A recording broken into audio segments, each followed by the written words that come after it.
Selam dostlar, Qadriyan apisi. Men bugun ayında çoğlar yoki balalar bo'lsa, nayt yoqtirib yeydigan, nayt chiruk yeyish bo'lgan kichik mahana ichib olib keldim.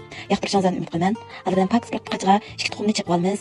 Bir xalta sutni qo'yib olamiz. Ondan 40 gram, ya'ni 3,5 tomoq qoshiq shakarni, yarım tomoq qoshiqdan azroq suvni qo'yib, sal aralashtirib olgandan keyin bir qoshiq qara kunjutni qo'yib, ustiga 1,5 cho'nchina unni asta-asta qo'yib, cho'qi bilan aralashtirib, xamir holatga keltirib olamiz. Ondan 20 gram mayni xamirga qo'yib, aralashtirib, yo'g'irib, yumshoq qattiqligi normal bo'lgan xamir holatga keltirib, ustini yetib, 20 minut atrofida tindiramiz.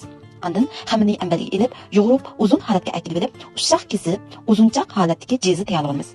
Qachini maylab, jezlarni tizib, ustini maylab, ham yetib, 10 minut atrofida tindiramiz.